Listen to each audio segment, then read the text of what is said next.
ज्ञान सिद्धि विनायक मूर्ति की जय। ज्ञानानंद सद्गुरु महाराज की जय। हर हर नम पार्वती पतये हर हर महादेव।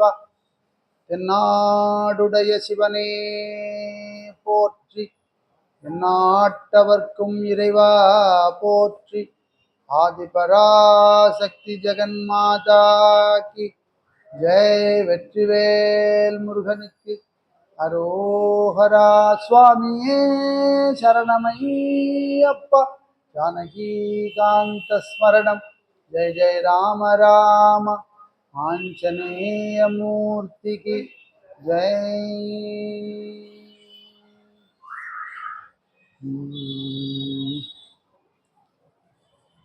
ஊழியர்கோன் வேப்பொழித்த புகலியர்கோன் கழல் போற்றி. ஆழிமிசை கல்மிதப்பில் அணைந்த பிரானடி போற்றி. வாழி திருநாவலூர் பந்தொண்டரு பதம் போற்றி. ஊழிமலி திருவாத ஊர திருத்தாள் போற்றி. ஊழியர்கோன் வெப்பொழித்த புகலியர்கோன் கழல் போற்றி. ஆழிமிசை கல் மிதப்பில் அணைந்த பிரானடி போற்றி. வாழி திரு நாவலூர் வந்தொண்டரு பதம் போற்றி. ஊழிமலி திருவாத ஊரர் திருத்தாள் போற்றி.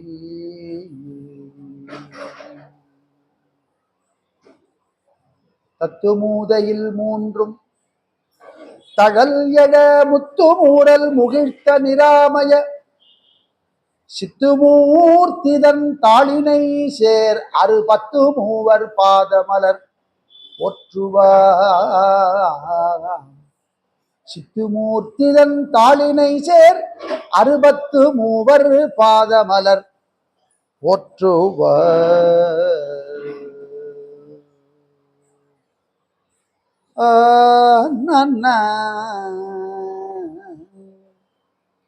திருநின்ற செம்மையே செம்மையா கொண்ட திருநாவு கரையந்தன் அடியார்க்கும் அடியே. பெருநம்பி குலச்சிறைதன் அடியார்க்கும் அடியேன். பெருமிழலை குறும்பர்க்கும் பேயார்க்கும் அடியேன். ஒரு நம்பி அப்பூதி அடியார்க்கும் அடியேன். பொலி புனல் சுசாத்த மங்கை நீலன கற்கடியேன். அரு நம்பி நமி நந்தி அடியார்க்கும் அடியேன். அரு நம்பி நமி நம்பி அடியார்க்கும் அடியேன். ஆரூரனாரூரில் அம்மானு காளே. ஆரூரனாரூரில் அம்மானு காளே. மன்னிய சிறுமறை நாவல் நின்ற பூசல் பரிவளையால் மாணிக்கும் நேசனுக்கும் அடியேன். தென்னவனாய் உலகாண்ட செங்கனார்க்கடியேன். திருநீலகண்டத்து பாணனார்க்கடியேன். என்னவனமரனடியே அடைந்திட்ட சடையன் இசைஞானி காதலன் திருநாவலூர் கோன். அன்னவனமாரூரன் அடிமை கேட்டுவப்பார். ஆரூரில் அம்மான் கண்பராவாரே. ஆரூரில் அம்மான் கண்பராவாரே.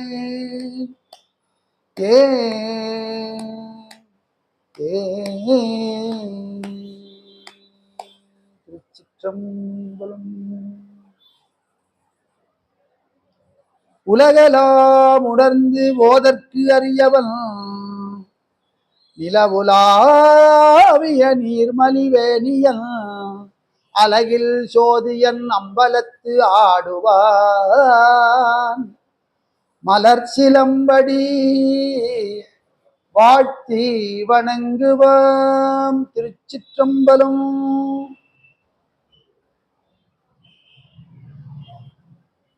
தெய்வ சேக்கிழார் பெருமான் சிதம்பரம் அப்படிங்கிற தில்லை தலத்துல பெருமான வேண்டார். உங்கள் அடியாரின் பெருமைகளை எல்லாம் பாடுறதுக்காக இந்த தலத்துக்கு வந்து உங்கள் சங்கல்பத்துல பாடணும்னு ராஜா எனக்கு பெரிய நிதி உதவியெல்லாம் அனுப்பிச்சு இந்த தலத்துக்கு என்னை அனுப்பிச்சிருக்கான். எந்த வாக்கியத்தை தொடங்கி பாடுறதுன்னு எனக்கு தெரியலேங்கிற முற்றும் உணர்ந்த ஞானி பரமேஸ்வரன்ட்ட சொல்றார். நடராஜ பெருமான்கிட்ட கேட்கிறார், நான் என்ன வாக்கியம் எடுத்து பாடுவேன்? அடியார்களுடைய பெருமையை என்னால சொல்ல முடியுமா? இவர் காலத்துக்கு முன்னாடி இருந்த அபை பாட்டியே சொல்றா, உலகத்துல எது பெருசு அப்படிங்கிறத முருகனுக்கு அபை பாட்டியே சொல்லிட்டா. பெருசு பெருசு எதுன்னு சொல்லி கேட்கிறிய முருகா, பெரியது அப்படிங்கிறது அடியார்களுடைய பெருமை தான் பெரிய. யார் சிவனடியாரோ அவாதான் ரொம்ப பெரியவா. ஏன்னா அவா ஹிருதயத்துக்குள்ள பரமேஸ்வரன் இருக்கார், அம்பாள் இருக்கா, சகல விதமான தேவதைகளும் அங்கதான் இருக்கா. பரமேஸ்வரன் இருக்கார் அப்படின்னா எல்லா பிரபஞ்சமும் அங்கேதான் இருக்கு. அதனால சிவபெருமானுடைய பெருமையை நினைத்து உருகும் அடியார்கள் ரொம்ப பெரியவர். அப்படி அடியார்கள் பெருமையை என் வாக்கால சொல்ல முடியாத எப்படி ஆரம்பிக்கிறதுன்னு திகைத்து நிற்க நடராஜ பெருமான் தன்னுடைய சலங்கையை அப்படி ஜல ஜல ஜலன்னு அப்படி ஒலிச்சு காமிச்சு தான் தான் இந்த வாக்கியத்தை சொல்றேன்னு அந்த அந்த ஒரு சம்பவத்துல உலகெல்லாம் அப்படின்னு சொல்லி அசரீரியாக தொடங்கி வைத்தார். எடுக்குமாக்கதை அப்படின்னு சொல்லப்படுற பெரிய புராணம்.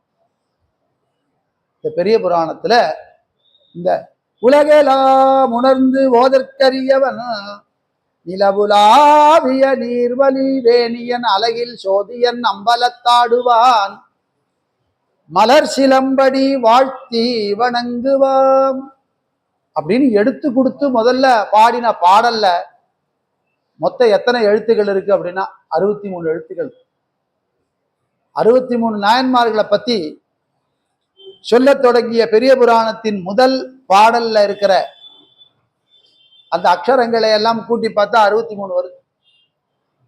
அப்படி 63 அக்ஷரங்களால தொடங்கப்பட்ட அந்த பெரிய புராணம் 60 ஆண் இனத்தை சேர்ந்த அடியார்களும் 3 பெண் இனத்தை சேர்ந்த அடியார்களையும் கொண்டதாக 60 பேர் ஆண்களா இருக்கா நாயன்மார்கள், 3 பேர் பெண்களா இருக்கு. இந்த 3 பேரும் யார் அப்படின்னா 3 பேரும் பெரிய புராணத்துல இருக்கிற மாதரசிகள். சாதாரணமா நினைக்க முடியாது.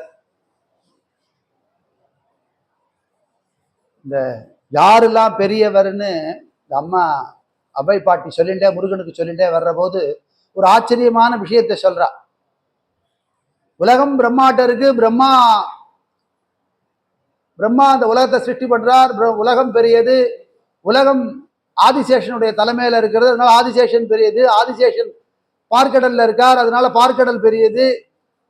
இந்த பார்க்கடல்ல பெருமாள் பள்ளி கொண்டிருக்கார், அந்த பெருமாள் பயணிச்சுட்டு இருக்கிற ஆதிசேஷன் பெரியது.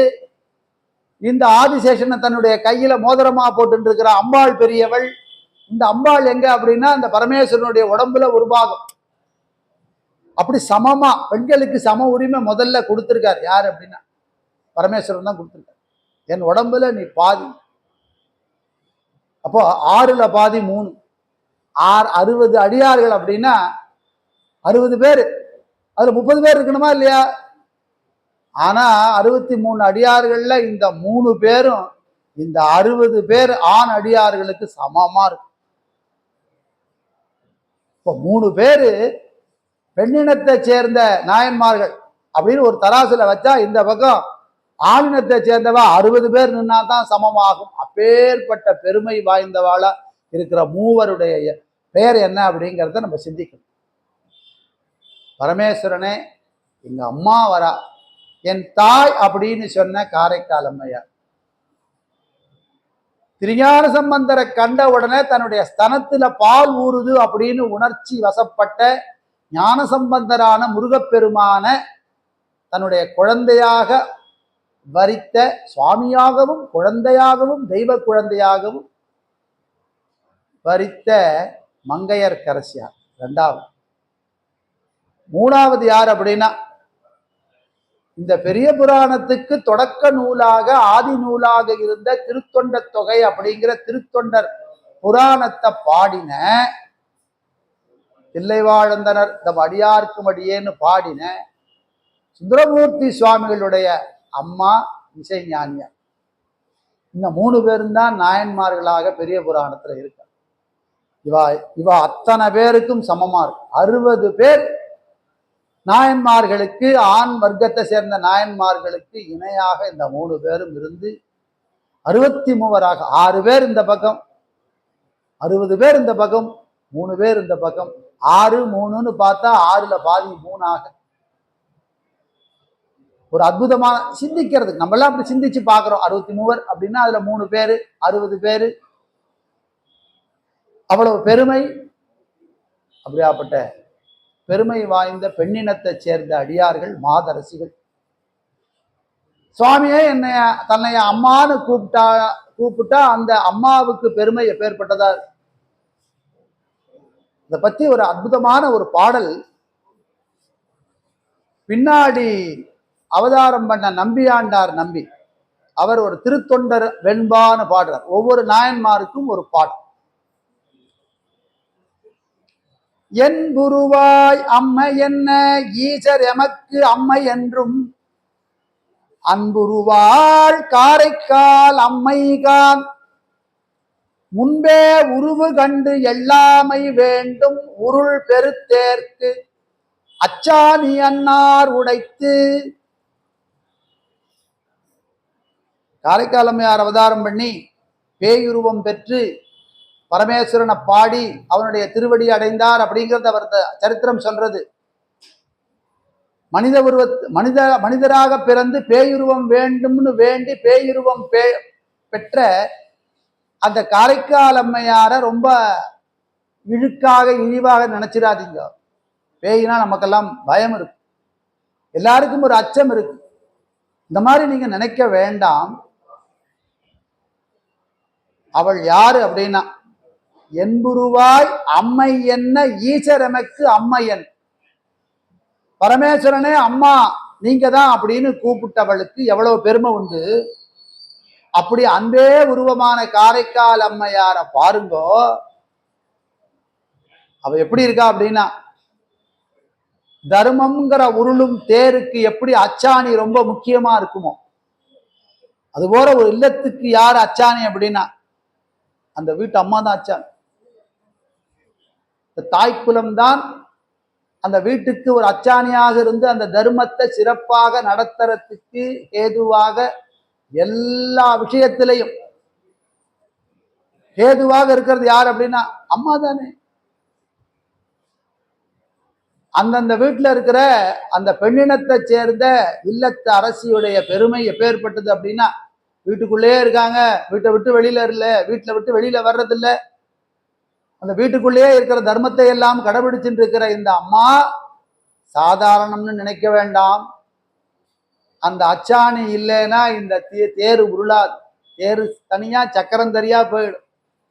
அப்படி அந்த தேருக்கு அச்சாணி எவ்வளவு முக்கியமோ அதுபோல உருவு கண்டு எல்லாமை வேண்டும் உருள் பெரு தேர்க்கு அச்சாணி அன்னார் உடைத்து அப்படிங்கிற ஒரு திருக்குறளையும் அதோட பாடலோட சேர்த்து ஒரு வெண்பாவாக திருத்தொண்டர் வெண்பா அப்படிங்கிறத பாடி பெண்ணினத்தின் பெருமையை நம்ம தெய்வ தமிழ் அப்படி கொண்டாடின்னு இருக்கு. தெய்வ தமிழ் எதை கொண்டாடுறது அப்படின்னா, முதல்ல அம்பாளோட இருக்கிற சுவாமியைத்தான் நான் பாடுறேன்னு ஞானசம்பந்தர் பாடுறேன். அம்பாளோட இருக்கிற சுவாமியைத்தான் நான் பாடுறேன்னு அப்பர் பெருமானும் பாடுறேன். சுந்தரமூர்த்தி சுவாமிகளும் அன்னையோட இருக்கிற அம்மையப்பனைத்தான் பாடுறேன்னு பாடு. மாணிக்க வாசகரும் அம்மையே அப்பா ஒப்பிலாமணியே அன்பினில் விளைந்த ஆரவமுதே அப்படின்னு பாடு. அப்படி பதிகங்கள்ல சிறப்பான பதிகங்கள் எடுத்துட்டா கூட உண்ணாமுலை உமையாளோடு உடனாகிய ஒருவன் போகமார்த்த பூன்முலையாள் மதுரை மீனாட்சிய பத்தி பாடின பதிகங்கள்ல எல்லாம் அன்னையும் வைத்து தான் பாடியிருக்கு. சாமியை மட்டும் வச்சு பாடல. இன்னைக்கும் எல்லா தலங்களுக்கு போனாலும் அங்கு இருக்கிற பள்ளியறைக்கு பக்கத்துல அந்த திருவம்பாவை பாடலும் திருப்பொன்னூசல் பாடலும் இருக்கும். இந்த ரெண்டு பாடலும் எதை குறிக்கிறது அப்படின்னா, சக்தியை வியந்து பாடியது உத்தரகோச மங்கையில சுவாமியும் அம்பாளும் இருந்து அனுகிரகம் பண்ணதைத்தான் அந்த பாடலாக எடுத்து நமக்கு மாணிக்க வாசகர் அருளி செய்து. அப்படி நமக்கு பெரிய புராணத்துல காரைக்கால் அம்மையாருடைய பெருமை 25வது நாயன்மாராக பேசப்படுறார். முதல்ல காரைக்கால் அம்மையார் எடுத்துப்போம். டாக்டர் நமக்கு இன்னொரு 3 ப்ரோக்ராம் 3 நாள் 2 நாள் கூட கொடுத்தாருன்னா இசைஞானியாரை பற்றியும் மங்கையர்கரசியை பற்றியும் நம்ம சேர்ந்து பார்க்கலாம். இன்னைக்கு காரைக்கால் அம்மையார் தான் ஒரு பெரிய விஷயம். ஏதோ 1 மணி நேரத்துக்குள்ள அந்த அம்மாவுடைய பெருமை எல்லாம் எடுத்து அனுபவிச்சு எல்லாம் பண்ண முடியும்னு நினைச்சோம்னா அங்கே தோத்து போயிடும். ஏன்னா பரமேஸ்வரனே சொல்றார், இவள் பெருமையை யாரும் அறியா, நானே அறியேன். ஏன்னா அன்பின் ஆழத்தை நான் அனுபவிக்கிறேனே தவிர அளந்து பார்த்ததில்லை. இந்த 63 நாயன்மார் சரித்திரத்தையும் எடுத்து பார்த்தா நமக்கு என்ன தெரியுது அப்படின்னா, பரமேஸ்வரன் ஆனந்தப்பட்டு இந்த அன்பின் அப்படியே அன்புல திளைச்சு போய் நிற்கிறார், திகைச்சு போய் நிற்கிறார். இப்படி என்ன மேல பக்தி பண்ண முடியுமா? அப்படி அந்த பக்தி பண்ண அடியாருடைய சரித்திரத்துல நாம படிச்சு என்ன பண்றோம் அப்படின்னா, இப்படியும் அடியார்கள் இருந்திருக்காளா? இன்னைக்கு தனக்காக வாழ்ற சுயநல வாழ்க்கையில இருக்கிற மனிதன் இந்த பெரிய புராணம் அப்படிங்கிற நூலை படிக்க படிக்க கொஞ்சம் கொஞ்சமாக இந்த ஆசாபாசங்கள்ல இருந்து கொஞ்சம் கொஞ்சமாக விடுபட்டு நாம் யார், சுவாமி யார், நமக்கும் சுவாமிக்கும் என்ன உறவு, அந்த உறவுடைய விளைவு என்ன, ஆசாபாசங்கள்ல இருந்து எவ்வளவு தூரம் விலகி இருக்கணும், எப்படி அடியாளரோட நம்ம கூடி இருக்கணும், பக்தியுடைய பாங்கு என்ன, பக்தி நெறி நமக்கு என்னத்தெல்லாம் சொல்லி தர்றது அப்படிங்கிறத சிந்திச்சு பார்த்தோம்னா நமக்கு ஒரு நாள் பத்தாது. ஒரு நாள் இரவு, ஒரு நாள் முடிச்சு எல்லாம் முடிச்சுட்டு ராத்திரி படுக்கிற போது இதெல்லாம் சிந்தித்து பார்த்தா ஆச்சரியமா இருக்கு. நம்ம எவ்வளவு சிறியவர்களாக இருக்கோம், நம்மளுடைய அறிவு எவ்வளவு சிறியதாக இருக்கு, நம்ம இன்னும் எவ்வளவு தூரம் போகணும் அப்படிங்கிறத இந்த அடியாருடைய சரித்திரத்தை பார்க்கிற போது தெரியுது. பங்குனி மாசம் சுவாதி நட்சத்திரத்துல சிவபெருமானுடைய திருவடியை அடைந்து திருஆலங்காடு அப்படிங்கிற க்ஷேத்திரத்துல சுவாமியுடைய நர்த்தனத்தை என்னைக்கும் கண்டு அனுபவிச்சு பாடிண்டு சுவாமியுடைய திருவடி நிழல்லையே என்னைக்கும் சாஸ்வதமாக இருக்கிற அம்பாள் ரூபத்தில் இருக்காள். நம்ம எல்லாம் நதிகளை எல்லாம் பெண்களாக கொண்டாடும். ஒரு விருட்சத்தை எடுத்துட்டு அதை பெண்களாக கொண்டாடுறோம். இயற்கை எல்லாமே நமக்கு பெண்ணினமாகத்தான் இருக்கு. அப்படி ஒரு தேவதையாக ஒரு அம்பாள் ஸ்வரூபத்திலிருந்து அனுகிரகம் பண்றவளாக அவளை சுவாமி உயர்ந்த நிலையில வச்சு இந்த 63 நாயன்மார்கள்ல அவ ஒருத்தருக்கு தான் சீட்டே கொடுத்துருக்காரு. உட்காந்துக்கோ ஜம்முன்னு, எனக்கு அம்மா நீ, அதனால 63 மற்றவாள்லாம் கை கூப்பி நிக்கட்டும், நீ கையில தாளம் போட்டு நீ எப்படி பாடுறியோ அதுக்கு தகுந்தது போல நான் அப்படின்னு நம்ம சுவாமி எவ்வளவு கருணை பண்ணி அவளுக்கு அனுகிரகம் பண்ணி, அவளுடைய அனுகிரகம் உங்க எல்லாருக்கும் கிடைக்கணும், பக்தர்கள் எல்லாருக்கும் கிடைக்கணும்னு அவர் அனுகிரகத்தினாலதான் இந்த காரைக்கால் அம்மையார் புராணத்தையே பெரிய புராணத்தையே சேக்கிழார் பெருமான் நமக்கு கொடுத்திருக்கார். இது பரமேஸ்வரனுடைய பரிபூர்ண அனுகிரகம். காரைக்கால் அப்படிங்கிற க்ஷேத்திரத்துல புனிதவதியார் அப்படின்னு பிறந்தவள். காரைக்கால் அவருடைய ஊர் அப்படிங்கிறதுனால தான் புனிதவதின்னு பேரின்னு பேசினா கூட ஏதாவது அவளுடைய புனிதம் கெட்டு போயிடும்.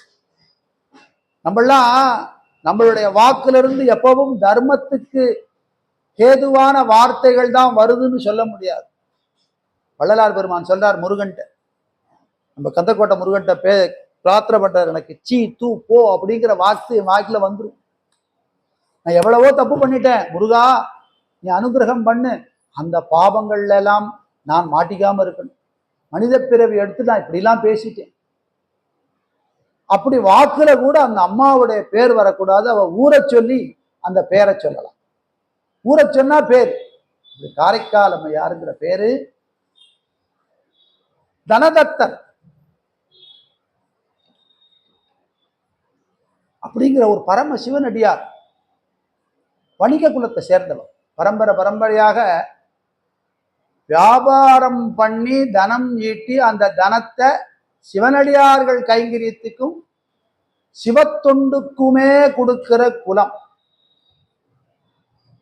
வணிக குலத்துக்குடைய பெருமையை தான்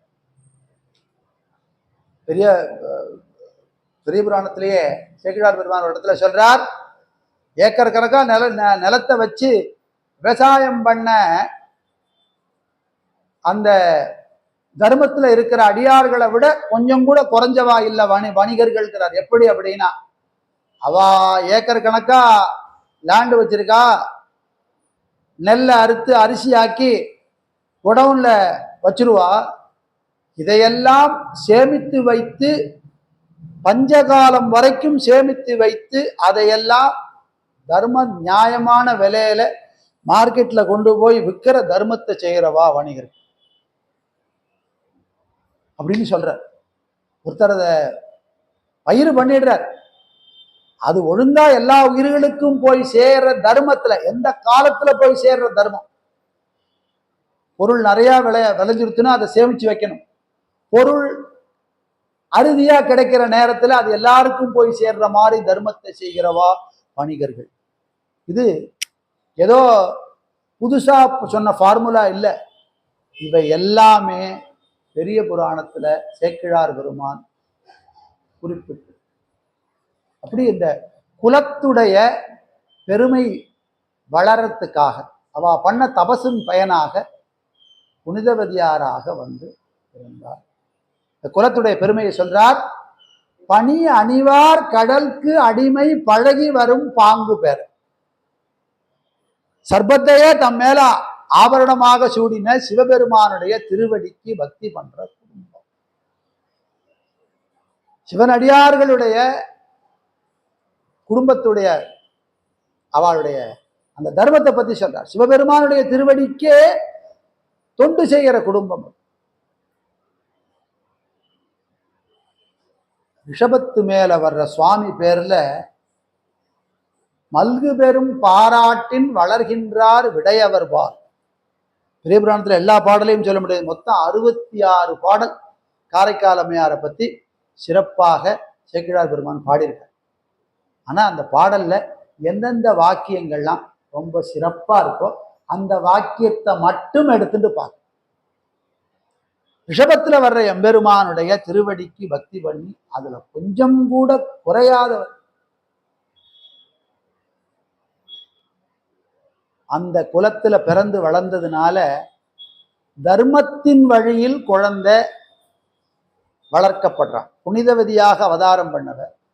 இந்த குலத்து தர்மத்துப்படி குல தர்மத்துப்படி வளரும் குழந்தைகள் அடுத்த ஜெனரேஷன் வழி வழியா வர்ற அந்த குல தர்மத்தை அலங்கரிக்க வந்த அணிகலன்கள். அப்படிங்க நம்ம எதை அணிகலன்னு வச்சிருக்கோம், ஜிஆர்டில போய் வாங்கிட்டு வர்ற நகையத்தான் அணிகலன்னு வச்சிருக்கோம். அதை போட்டுக்கிற அம்மா தர்மத்துப்படி நடக்கிறதுனால அவதான் அந்த குலத்துக்கே அணிகலன்கிறது தெரியல. அந்த அம்மாவும் அந்த நிலைமையை மறந்துட்டு ஜிஆர்டில போய் கியூல நிற்கிறா. என்ன காரணம் அப்படின்னா, எல்லாம் அந்த லௌகீகமான எண்ணம். இந்த நகையை அணியற அந்த அம்மா இருக்காங்களே, அவங்க எப்பேற்பட்ட தர்மத்துல இருக்கிற அவங்கெல்லாம் அணிகலன். அதனாலதான் இப்ப வர்ற போது இந்த கடை வாசல்ல இருந்து நம்மளை கைகூப்பி வணங்குறான். வாங்க வாங்க வாங்க. வியாபாரம் ஆகுதுன்னு மட்டும் இல்லை, இந்த சொர்ணம் வாங்குறதுக்கு உள்ள தகுதியும் அதுக்கு உள்ள அந்த தர்மத்துப்படி நடக்கிறவால தான் அது வாங்க முடியும். அதனால நம்மள எல்லாரும் வர்ற போது கஸ்டமரை வாங்கோ வாங்கோ வாங்கோன்னு கைகூப் பிறையணிந்த சிவபெருமானுடைய திருவார்த்தைகளை பொருந்த வருவனவாக பயின்றார். சின்ன குழந்தைக்கு சின்ன வயசுலயே சிவபக்தாளுடைய கதை, பெரிய சிவலீலைகள்ல இருந்து கதை, இதெல்லாம் தாயார் தந்தையார் குழந்தைக்கு சொல்லிக் கொடுக்கணும். குடும்பம்னா அப்படின்னா இருக்கணும். சீரியல் பார்க்கறதையும் கிரிக்கெட் மேட்ச் பார்க்கறதையும் மொபைல் பார்க்கறதையும் குழந்தைகளுக்கு கற்றுக் கொடுத்தா அந்த குழந்தைகள் எந்த வழியில போகும், எதை கடைபிடிக்கும்னு தெரியாது. இன்னைக்கு முக்கியமான விஷயம், இன்னைக்கு நம்மளுடைய தலைமுறைக்கு முதல்ல தேவை எது அப்படின்னா, மற்ற மதத்தவர்கள் எல்லாரும் விழித்து கொண்டு அந்த மதம் வளர்றதுக்கும் அந்த மதத்துக்காக ரொம்ப பிரயத்தனப்படுறான். நம்ம மதத்துல இருக்கிற குழந்தைகள் அது பேர்ல அவ்வளவு சாக்கியமான பிரியம் இல்லாமல் இருக்கிறதுக்கு காரணம் நம்ம குடும்பத்துல இருக்கிற சூழ்நிலை. எப்படி இருக்கணும் குடும்பம் அப்படின்னா, குடும்பமே கோயிலாக இருக்கணும், வீடே பூஜை அறையாக இருக்கணும். அத்தனை இன்னைக்கு இருக்க வேண்டிய சூழ்நிலை, இப்ப நம்ம நடந்துக்க வேண்டிய சூழ்நிலை என்ன? எல்லோரும் எப்படி இருக்கணும் அப்படின்னா 24 மணி நேரம் பக்தி பண்ணின்னு தான் இருக்கணுங்கிற நிலைமைக்கு வந்தாத்தான் அந்த குழந்தைகள்லாம் அதை பார்த்து நம்மளும் கொஞ்சமாவது அந்த நிலைக்கு வரணும்னு வரும். நம்மளே திருநீர் இட்டுக்காம இருந்தா எப்படி என் பையன் போய் திருநீர் இட்டுப்பான்? நம்மளே குங்குமம் வச்சுக்காம இருந்தா நம்ம குழந்தை எப்படி குங்குமம் வச்சுக்கும்? இன்னைக்கு இன்றியமையாத விஷயம் என்ன அப்படின்னா, நம்ம தர்மத்தை விடாமல் கடைபிடிக்கிறது.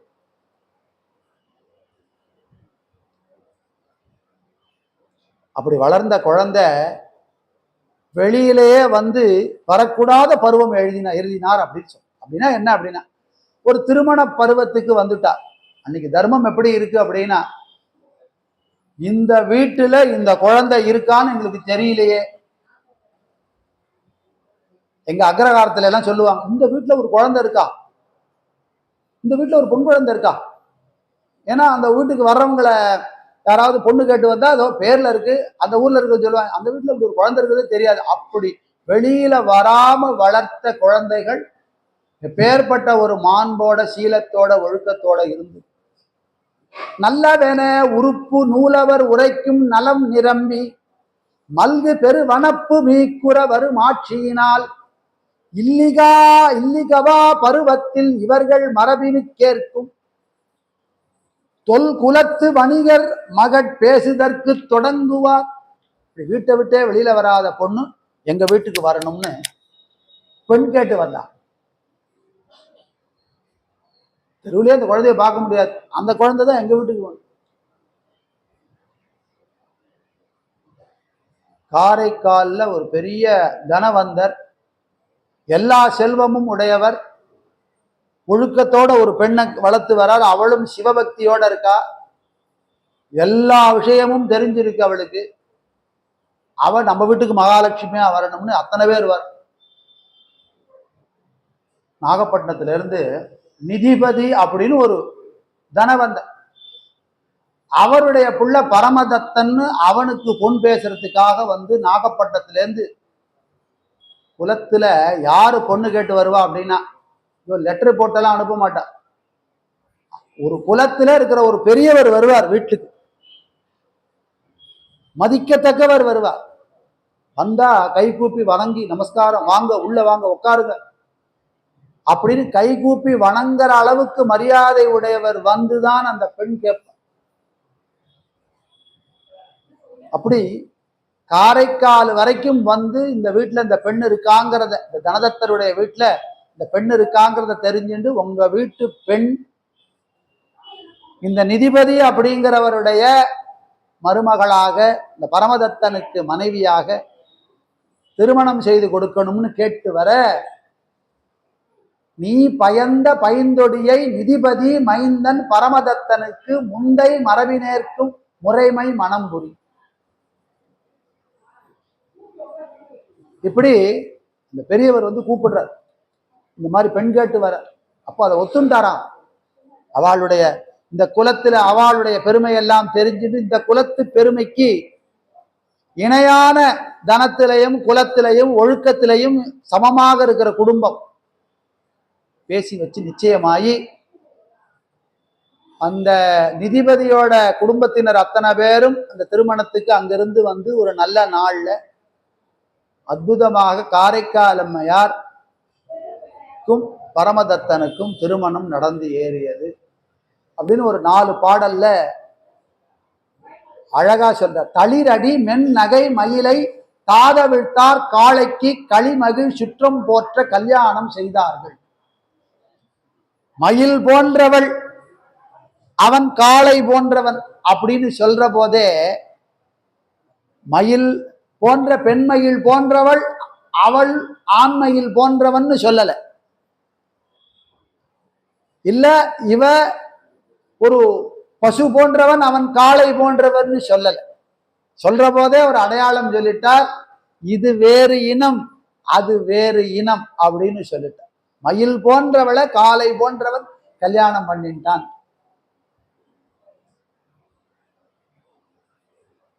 அற்புதமான இனிமையான மன வாழ்க்கை. அதுல என்ன அப்படின்னா சிறப்பு என்ன அப்படி, இவர் மாப்பிள்ளை நம்ம ஊருக்கு பொன் கேட்டு வந்து கல்யாணம் ஆயிடுத்து. இவர் அவர் ஊருக்கே போக வேண்டாம்னு ஒரு வீடு பெரிய பங்களா கட்டி கொடுத்து வசதிகள்லாம் பண்ணி கொடுத்து பிஸ்னஸுக்கு எல்லாம் பண்ணி கொடுத்து அவருக்கு தனியா ஒரு இடம் எல்லாம் பண்ணி பிஸ்னஸ் எல்லாம் பண்ணி கொடுத்து அவளை தனியா வச்சிருக்கார் தனதத்தன். பரமதத்தனும் மனைவியான புனிதவதியாரும் ஒரு தனி மாளிகையில இருந்து இனிமையா கொடுத்துறம் பண்ற. இந்த நேரம் எப்படி இருக்கு அப்படிங்கிறத அற்புதமா சொல்றார். குலத்து தர்மத்துப்படி குடும்பத்தை நடத்தினாலும் சிவனடியார்களுக்கெல்லாம் அன்னம் பாலிக்கணும்னு எண்ணம் பூர்த்தியா இருக்கு. திருநீரிட்டு ருத்ராட்சம் அணிந்து வரும் அடியார்கள் எல்லாம் வேறு இல்லை, சிவபெருமான் வேறு இல்லை அப்படின்னு நினைக்கிற மனப்பான். அவர் 2 பேரும் வேறு இல்லை. ருத்ராட்சம் அணிந்து திருநீர் அணிந்து சிவசிவன வாக்குல சிவநாமத்தை கொண்டு வரும் பக்தர்கள் எல்லாரும் சிவபெருமான்.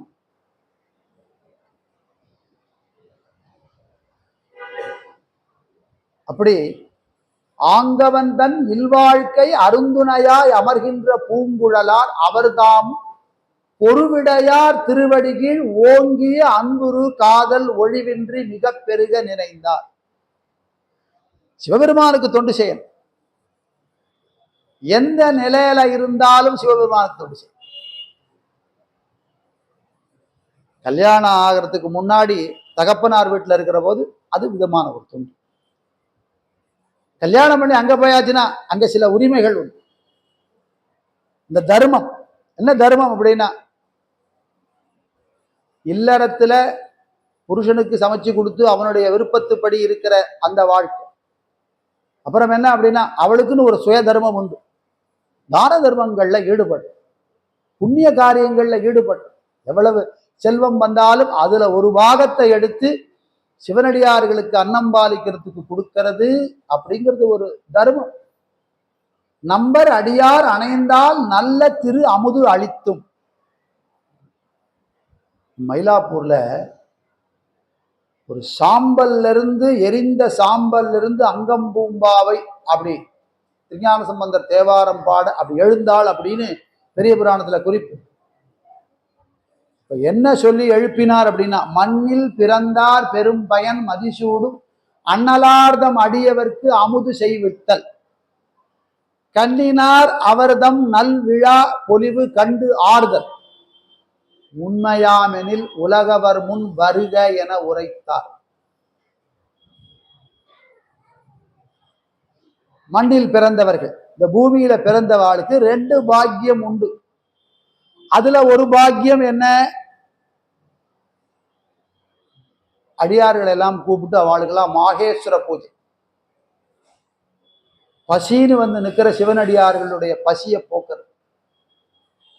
இன்னொன்னு 2வது, இது ஒரு பெரிய பாக்கியம், இது கிடைக்காது. பெரும் பயன் அப்படின்னா உனக்கு கிடைச்ச பயன், இதை பண்ணேன்னா சிவலோகம் சித்திக்குமே அப்படின்னு. உன்னால முடிஞ்ச அளவுக்கு அந்த தர்மத்தை பண்ணு. படித்தவனுக்கு பசிச்சவனுக்கு ஒரு தயிர் சாத பொட்டலம் கூட வாங்கி கொடுக்கலாம், அது கூட தர்மம். அதுக்காக பஞ்சபட்ச பிரமாணம் போடணும்னு இல்லை. ஏன்னா உனக்கு வசதி அவ்வளவுதான் இருந்ததுன்னா 2 இட்லி வாங்கி கொடுத்து அவனுடைய பசியை போ. அப்புறம் 2வது என்ன அப்படின்னா, கண்ணினால் அவர் நல் விழா பொலிவு கண்டு ஆறுதல். 10 நாள் உற்சவம் நடக்கிறது, நம்ம ஊர்ல உற்சவம் நடக்கிறது, நம்ம உட்காந்துட்டு டிவியில சீரியல் பார்த்துட்டு இருக்கக்கூடாது, மகா பாபம். தேர் உற்சவம், ரிஷப வாகனம், மயில் வாகனத்துல சுவாமி வரார். அப்படி வர்றபோது வீட்டை பூட்டிக்கிட்டு வாசலை கதவை சாத்திக்கிட்டு லைட்டை ஆஃப் பண்ணிட்டு உட்கார்ந்துருந்தோம்னா அந்த பாபம் தீர்க்கவே முடியாது. மனிதனாக பிறந்த பிறவியே எப்பேற்பட்ட பாக்கியம். அந்த பாக்கியத்துல சிவகைங்கரியம் பண்ணி சிவ புண்ணியத்தை பெற்று மறுபடியும் இங்கு வராம இருக்கிறதுக்கு பார்க்கணும். அவருடைய திருவிழா 10 நாள் நடக்குதுன்னா அதை கண்ணால பார்க்கறதுங்கிறது ஒரு பெரிய. இது 2ம் உண்மையானா இந்த அஸ்திக்குள்ள இருக்கிற பெண்ணை வெளியில வான்னு சொல்ல, மட்டிட்ட புன்னையங்கானல் அந்த பதிகத்தை பாட, அந்த அஸ்தியிலிருந்து அந்த உருவமாக அன்னைக்கு 16 வயசுக்கு எப்படி இருந்தாலும் அது போல அந்த எலும்பு அப்படியே உருவமாகி வெளியில. இந்த மாகேஸ்வர பூஜைக்கு தான் எப்பேற்பட்ட ஒரு மகிமை. இங்கேயும் சுவாமி ஒரு நாடகத்தை நடத்தினார். இவரோ பரமதத்தர் கடையில உட்கார்ந்து இருக்கிற போது ஒருத்தர் அங்கிருந்து வந்தார். எங்கேயுமே கிடைக்காத மாம்பழம் 2 இருந்தாங்கோ, உங்களுக்கு கொடுக்குறேன். பெரிய வசதியில குறைவில்லாதவர், அதனால கிஃப்ட் கொண்டு வந்து கொடுப்பாரு. அது மாதிரி 2 மாம்பழம். அதை ஒரு வேலையாள்கிட்ட கொடுத்து, பார்க்கவே ரொம்ப ஜோரா இருக்கு, சாப்பிட்டா நன்னா இருக்கும், வீட்டில் கொண்டு போய் கொடுன்னு. இவர் கொண்டு போய் வீட்டில் கொண்டு போய் கொடுத்த உடனே இந்த அம்மா புனிதவதியார் வாங்கி கணவருக்கு வந்த நேரத்துல சாப்பாட்டு நேரத்துல போடணும்னு சொல்லி உள்ள எடுத்து வச்ச நேரம் வாசல்ல வந்து நிற்கிறார் பவதி பிக்ஷாந்தேகி. வெளியில வந்து பார்த்தா திருநீரும் கண்டிகையும் சூடி ருத்ராட்சமும் போட்டுண்டு சிவாய நம சிவாய நம. சிவதர்மம் இது. ரொம்ப நாள் ஆச்சு சாப்பிட்டு, உங்கள் கையால ஏதாவது அன்னம் போட்டா அந்த பசி ஆறும்னு ஒரு சிவனடியார் வந்து நிற்க பெரிய பாக்கியம், அகோபாக்கியம். மண்ணில் பிறந்தார் பெரும் பயன் மதிசூடும் அன்னலார்தம் நமக்கு அமுது செய்விக்க. அப்படி ஒரு பாக்கியம் எனக்கு கிடைச்சிருக்கு.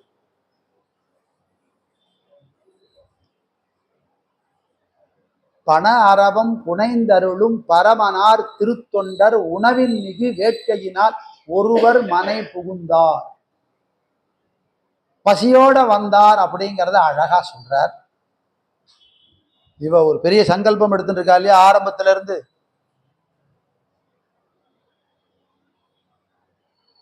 பிறப்பே இல்லாதவர், முடிவே இல்லாத பெருமான்,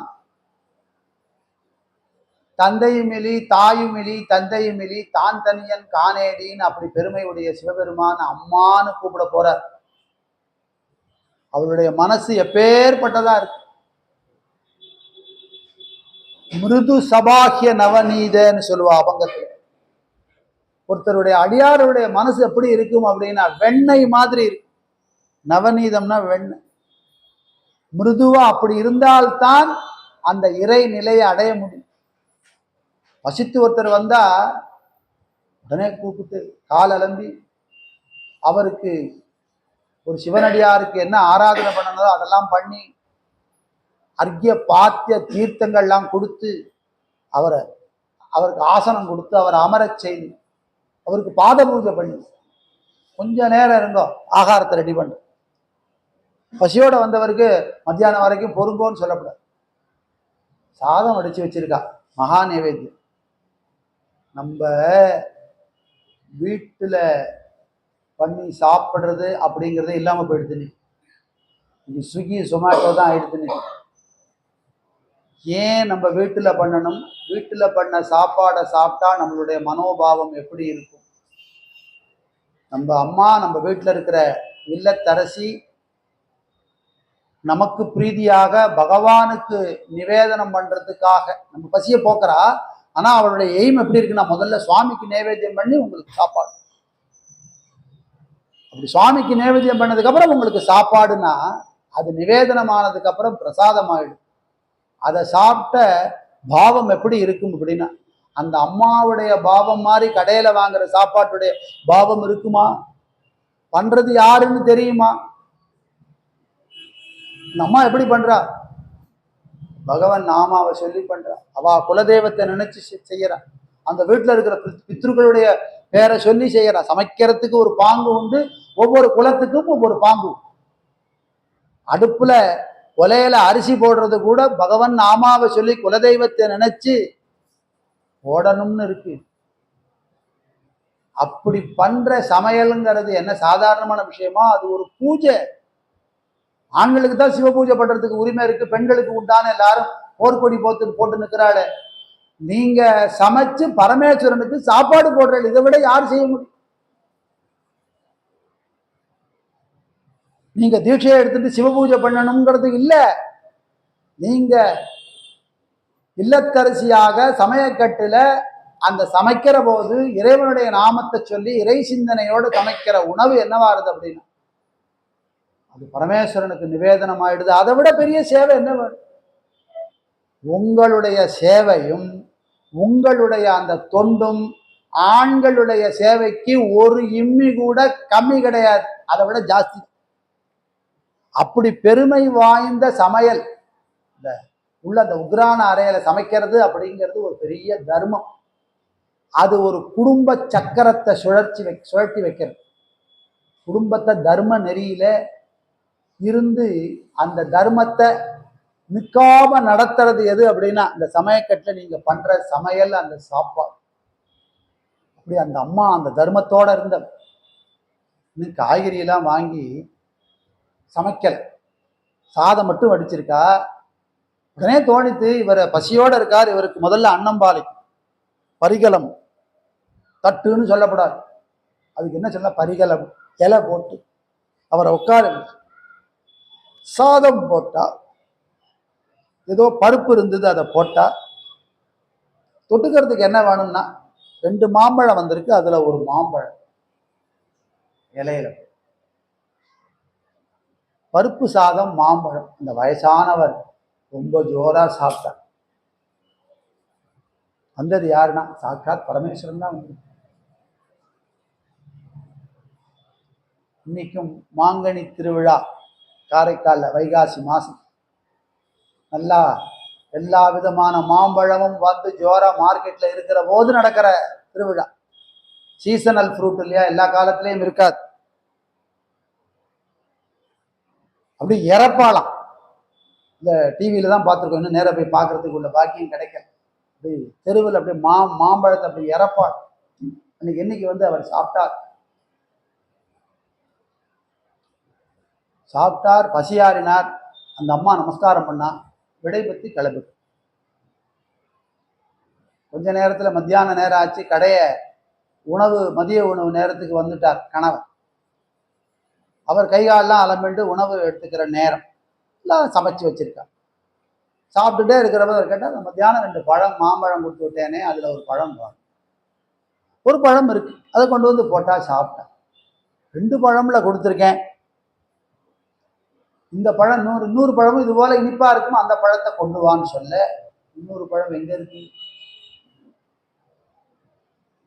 நான் ஒரு சிவனடியார் வந்தார், அவருக்கு சாப்பாடு போட்டேன்னு அந்த அம்மா சொல்லல.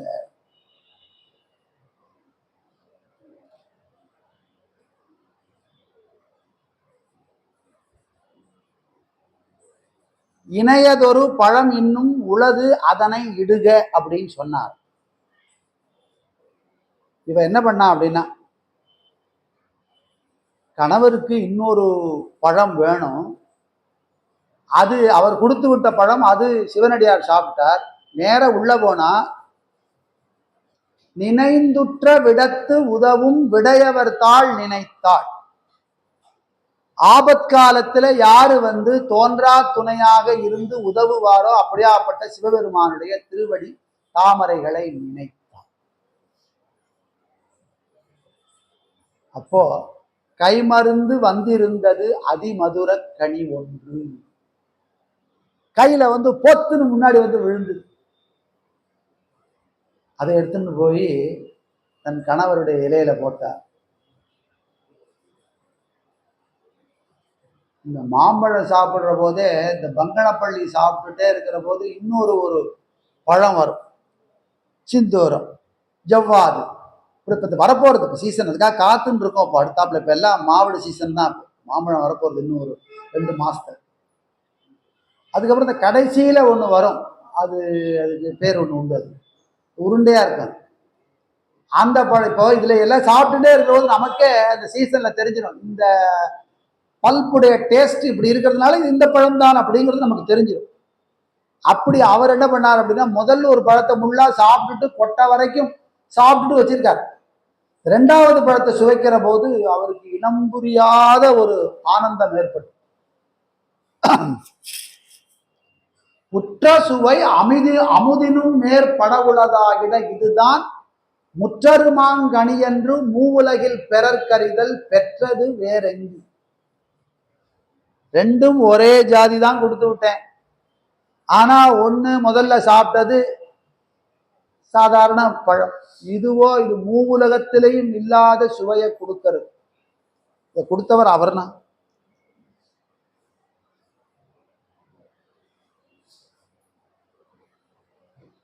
பெற்றது ஏரங்கு, இது எங்க இருந்து வாங்கின, எப்படி வந்தது?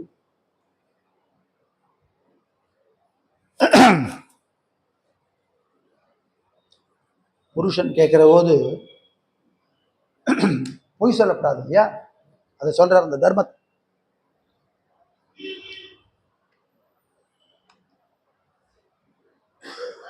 அருளுடையார் அளித்தருளும் செவ்விய பேர் அருள் விளம்பும் திறமன்று. தனக்கு அருளுடைய இறைவன் தந்தான் அக்கனியை அப்படின்னு கணவனுக்கு முன்னாடி சொல்றது தவறு. தான் எப்பேர் பெற்ற பேர் பெற்றிருந்தாலும், எனக்கு இவ்வளவு மந்திரங்கள் தெரியும், இவ்வளவு உபதேசம் ஆயிருக்கு, இவ்வளவு நாள் ஒரு நாளைக்கு ஜெபம் பண்றேன் அப்படின்னு தாலி கட்டின கணவன்கிட்ட போய் சொல்லப்படாது. ஏன்னா அந்த கணவனுடைய ஸ்தானமானது என்னைக்கும் பெருசு. அருளினால கிடைச்ச அந்த பேரருள், அந்த பேரருள் உனக்கு துணையாக இருக்கும். எதுக்கு அப்படின்னா, உன் இல்லற தர்மத்துக்கு அது துணையா இருக்கு. அதை நீ எந்த நேரத்திலையும் காட்டி உன்னைய பெருசா காட்டிக்கிறதுக்காக உள்ள விஷயம். இறைவன் மேல இருக்கிற பக்தி, அந்த பக்தியின் விளைவே தெரியாத வயதுல இருக்கிற ஒரு பெண்மணி அவளுடைய பக்திக்கு மெச்சி கற்பு நெறிக்கும் சிவபக்திக்கும் மகிழ்ந்து சிவபெருமான் கொடுத்த அந்த மாங்கனிய சிவபெருமான் தான் கொடுத்தான் அப்படிங்கிறதுக்கு சொல்றதுக்கு கூடாது. கைவருகர் புடை நெறியால் கணவன் முறை காவாமை மெய்வழியன். கணவன்கிட்ட பொய் சொல்றது தவறு, உண்மையை சொல்றது. செய்தபடி சொல்லுவதே கடன் என்னும் சீலத்தார் மைதழையும் கண்டர் சேவடி மனத்துற வாங்கி. நீலகண்ட பெருமானுடைய சிவபெருமானுடைய திருவடியை நினைச்சு என்ன நடந்ததோ அதை சொல்லணும். எய்தவரும் கனியளித்தார் யார் என்று கணவனுக்கு மொய்தருள் பூங்குழல் மடவார் புகுந்தபடி தன்னை மொழிந்தார். 2 பழம் கொடுத்தேல், அதுல ஒரு பழம் சிவனடியாருக்கு பரிமாறப்பட்டது, ஒரு பழம் உங்களுக்கு கொடுக்கப்பட்டது. இன்னொரு பழம் வேணும்னு நீங்க கேட்க சொன்னேன், என்கிட்ட கேட்டேன், நான் பரமேஸ்வரன் கேட்டேன், அவர் கொடுத்தார். ஈசனருள் என கேட்ட இல் இறைவன் அது தெளியான். அவனுக்கு தூக்கி வாரி போட்டு. சாமியை தரிசனம் பண்ண போறோம், கோவில்ல இருக்கார், நம்ம வீட்டுல சித்திர ரூபமாக இருக்கார், ஏதோ சிவலிங்க திருமணி ரூபமாக இருக்கார், நம்ம பூஜை பண்றோம், நைவேத்தியம் பண்றோம், நம்ம பிரார்த்தனை எல்லாம் பண்ணிக்கிறோம், சுவாமி நிறைவேற்றி வைக்கிறார். இதுதானே சுவாமிக்கும் பக்தனுக்கும் இருக்கிற ஒரு தொடர்பு. இந்த எல்லையை மீறி ஒரு அதிசயம் நடக்கிறது. மாம்பழம் வேணும்னு கை நீட்டினா கையில மாம்பழம் வந்து விழறது, அப்படிங்கிறதுலாம் சாதாரண மானுடத்து இயல்பு இல்லையே. மற்றதுதான் தேசுடைய சிறு சிவபெருமான் திருவருளில் இன்னமும் ஒரு ஆசில் கனி அவன் அருளால் அழைப்பார். பொய் சொல்லாம சொல்லு. அதே சுவாமி கொடுத்தாருன்னா இன்னொரு பழம் கொடுக்கணுமே, கையை நீட்டி உள்ள போயிட்டு கையை நீட்டி வாங்கிட்டு வா பார்ப்போம். அவ உள்ள போனா, உள்ள போற போதே மனம் குமுறியது. ஈங்கிதழித்து அருளிரேல் என்னுரை பொய்யாகும். நீங்க இப்ப நான் கேட்டு நீங்க கொடுக்கலன்னா நான் முன்னாடி சொன்னது பொய்யா போயிடும்.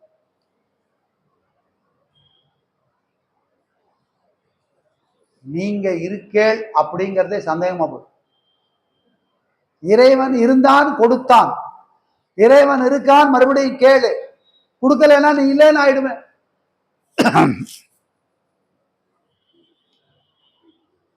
மறுபடியும் மாங்கனி ஒன்று அவன் அருளால் வைந்து வந்து எய்ததலும் மற்றதனை ஆங்கவன் கை கொடுத்தலுமே அதிசயித்து வாங்கினான். குமுறிண்டே உள்ள போனா தோன்றா துணையா இருக்கிற பரமேஸ்வரன் இன்னொரு மாம்பழத்தை கொடுத்துட்டார். எடுத்துட்டு வந்தா புருஷன் கையில கொடுத்தா, புருஷன் அதை கையில வாங்கினான். வாங்கினது நிமிஷம் அவன் கையை விட்டு மறைஞ்சு. வணிகனும் தன் கைப்புக்க மாங்கனி பின்னை காணான். இதுவரைக்கும் இலை போட்டு பரமாறின மனைவி, சாதாரண பெண்மணி, குலவிளக்கு எல்லாம் நினைச்சோம். ஆனால் இவள் யாரு அப்படின்னா சாதாரண பெண் இல்லை, தெய்வ குலத்தை சேர்ந்தவள். இவ தெய்வ பெண்மணி அப்படிங்கிறத உணர்ந்தார். தொடர்வின்றி ஒழுகும் நாளில் அப்படின்னு முடிக்கிறார். இப்போ கணவன்கிற பேரை வீட்டில் இருக்கானே தவிர அவனுக்கும் அவளுக்கும் எந்த தொடர்பும் இல்லாமல் அவளை தெய்வமாகவே நினைத்து மனசுக்குள்ள நினைத்து வாழும் காலத்துல இவளோட வாழறது, கணவனாக வாழறது அப்படிங்கிறது நம்மளுடைய செயலுக்கு ஒவ்வாதுன்னு நினைச்சு பெரிய தனம் ஒன்று சேர்த்து ஒரு பெரிய கப்பலை ரெடி பண்ணி அந்த கப்பல்ல நிறைய சாமான்களை எடுத்துட்டு வேற ஒரு தேசத்துக்கு போய் பணம் ஈட்டுறேன்னு ஒரு சாக்கு சொல்லிட்டு, வணிகர்களுக்கு அந்த காலத்துல அப்படித்தானே, மலேசியா, சிங்கப்பூர், பினாங்கு, அது மாதிரி தூர தேசம். சிங்கப்பூருக்கு அந்த காலத்துல ஒரு பேர் இருந்திருக்கு, மலேசியாவுக்கு ஒரு காலத்துல ஒரு பேர் இருந்திருக்கு. அந்த பேர்ல இருக்கிற நகரத்துக்கெல்லாம் போறோம்னு சொல்லி சாமான்களை எல்லாம் ஏத்துண்டு இங்கிருந்து சென்று அங்கிருந்து நிறைய பவளங்களை எல்லாம் வாங்கிட்டு வந்து நேர தாம் ஊருக்கு வரல, கன்னிநாடு அப்படின்னு சொல்லப்படுற பாண்டிய நாட்டுடைய ஒரு கடற்கரை நகரத்துக்கு போய் அங்க போய் மறுபடியும் தன்னுடைய தொழிலை தொடங்கிட்டான். என்ன பண்ணான் அப்படின்னா மனைவியை விட்டு விலகி போனவன் நல்லா நிறைய செல்வத்தை ஈட்டினால். அங்க இருக்கிற ஒரு தனவந்தர் தன்னுடைய மகளை கல்யாணம் பண்ணி வச்சார்.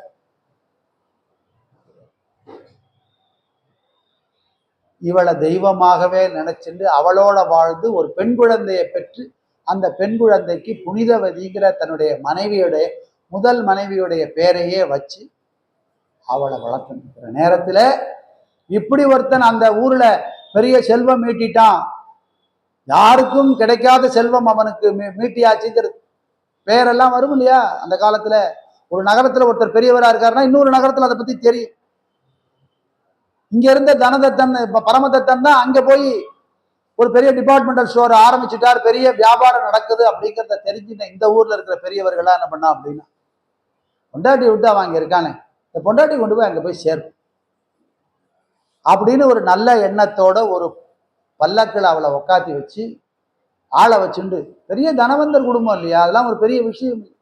ஆளும் பேருமாக பல இரவுகள் பல பகல் நடந்து அந்த பாண்டிய நாட்டு நகரம் எது அப்படின்னு பெரிய புராணத்திலையும் குறிப்பு இல்லை. அங்கு வரைக்கும் போயாச்சு. போய் ஒரு பகல் பொழுதுல போய் ஊர் எல்லையில அவர் எங்க இருக்காருங்கிறத தேடி பிடிச்சி எல்லாம் போட்டு நான் அவங்கள ஒரு இடத்துல உட்காத்தி வச்சு, ஒரு நிழலான இடத்துல இந்த பல்லாக்கு இருக்கு, இந்த அம்மா உட்காந்துருக்கா கணவனை பார்க்க போற ரொம்ப நாள் கழிச்சு அப்படிங்கிற வேட்கையோட ஆளை வச்சு, இந்த மாதிரி உங்க மனைவி ஊருக்கு வெளியில தங்கின்னு இருக்கா, உற்றார் உறவினர்கள்லாம் வந்திருக்கா, உங்களை எல்லாம் மனைவியோட சேர்த்து வைக்கிறதுக்காக சந்தோஷமா வந்திருக்கான்னு செய்தி அனுப்ப அவன் அந்த புது மனைவியும் குழந்தையும் கூட்டிட்டு அங்க இருந்து இந்த அம்மா இருக்கிற இடத்துக்கு வந்து இவ காலில் வந்து விழ கூட இருக்கிறவள்ளங்கிற எங்கேயாவது புருஷன் போய் கொண்டாட்டி காலில் விழுந்து நமஸ்காரம் பண்றது எங்கேயாவது உண்டா? உங்களுக்கு எல்லாம் தெரியாது. நீங்கள் எல்லாரும் இவளை வணங்கணும். என்னன்னா, இவள் சாதாரண மனித ரூபத்துல இருக்கிற இல்லை, அவ மனித ரூபத்துல இருக்கிற தெய்வ பெண். எப்படி சொல்லு அப்படின்னு சொல்ல, இதுவரைக்கும் தன் வாக்கால இதுதான் தன் தாயாருக்கும் தந்தைக்கும் உறவினர்களுக்கும் சொல்லாத விஷயத்தை கணவர் வாக்குனால சொல்றார். அதிசயமாக மாங்கனி சிவபெருமான் அருளால பெற்றது. இன்னும் எத்தனையோ விஷயங்களை பெற்று கொடுக்கக்கூடியவர். இவளோட ஒரு சாதாரண குடும்ப உறவு வச்சுக்கிறதுக்கு லாயக்கில்லாதவன் நான், பெரிய தெய்வீக பெண் இவள் அப்படின்னு மறுபடியும் வணங்கி அவளுடைய ஆசையை பெற்று, இந்த குழந்தை நன்னா இருக்கணும்னு நீ ஆசீர்வாதம் பண்ணணும் நீங்க அப்படின்னு கேட்க, அவ ஆசீர்வாதம் பண்ணி அவ அந்த புது மனைவியோட அந்த பரமதத்தனும் குழந்தையும் அங்கிருந்து விலகி போனவங்க.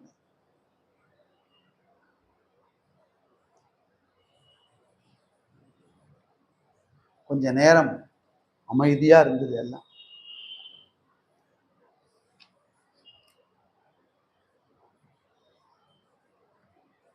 என்றலும் சுற்றத்தாரும் இது என் கொல் என்று நின்றார். இது என்ன ஆச்சரியம்! மன்றலம் குழலினாரும் வணிகன் வாய் மாற்றம் கேளா கொன்றைவார் சடையினார் தம் குறை கடல் போற்றி சிந்தை ஒன்றிய நோக்கில் மிக்க உணர்வு கொண்டு உரை செய்கின்றார். சிவபெருமான தியானம் பண்ணா, எம்பெருமானே உன்னுடைய விளையாட்டு, தாலி கட்டின கணவன் என்னைய தெய்வம்னு சொல்லி நமஸ்காரம் பண்ணிட்டு போயிட்டான். இதுக்கப்புறம் யாருக்காக வாழணும்? ஈங்கிவன் குறித்த கொள்கை இது இனி இவனுக்காக தாங்கிய வனப்பு நின்ற தசை பொதி கழித்து இங்கு உன்பால். இந்த சரீரம் இதுல இருக்கிற இதை கொண்டு கணவனுக்கு தொண்டு செய்யறது, இதுல இருக்கிற இளமை கணவனுடைய சுகத்துக்காக அப்படின்னு இருக்கிற இந்த நிலைமையெல்லாம் மாறி போல்டு, கணவன் விட்டு பிரிஞ்சு போற ஸ்திதி ஆயிடுச்சு. இப்போ இது வாழணும், யாருக்காக வாழ? ஆங்கு நின் தாள்கள் போற்றும் பேய் வடிவு அடியேனுக்கு பாங்குற வேண்டும். வேண்டிக்கிறது எது வேணும்னா, எனக்கு ஒரு பேய் உருவத்தை கொடுத்துருப்பா. இளமையோடு ஒரு பெண் தனியாக வாழ்ந்தாள்கிற அந்த ஒரு பேச்சு வேண்டாம்.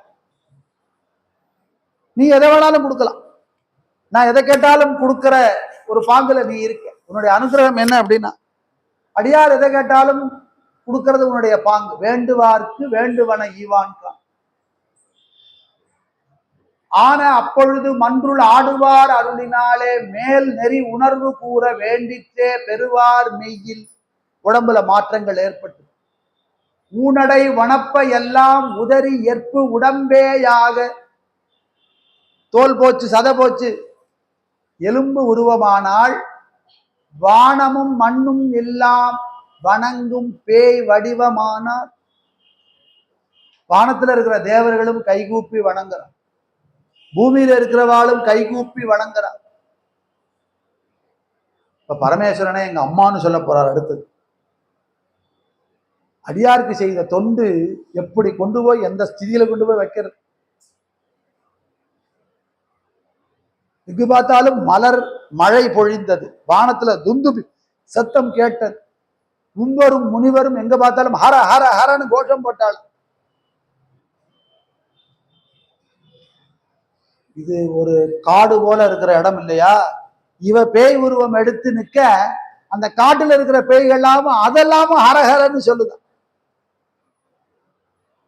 குலவினர் கணங்கள் எல்லாம் புனல இட்டன முன்னின்ற தொலைவில் பல் சுற்றத்தாரும் தொழுது அஞ்சி போயினர். இது வரைக்கும் வந்தவா அவளை கொண்டு போய் விடணும்னு வந்தவாள் என்ன பண்றா அப்படின்னா கை கூப்பி வணங்குறா. என்ன ஆச்சரியம்!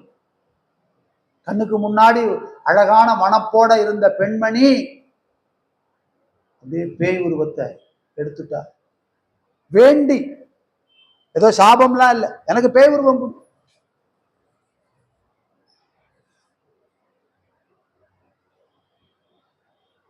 பாடுறா.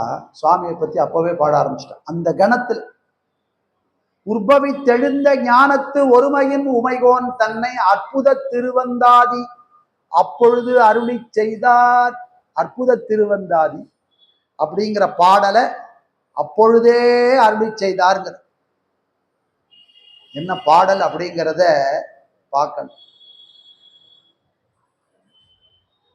இறைவனே எவ்வுயிரும் தோற்றுவிப்பான், தோற்றி இறைவனே ஈண்டு இரக்கம் செய்வான். இறைவனே எந்தா என இறங்கும் எங்கள் மேல் வெந்துயரம் வந்தால் அது மாற்றுவான்.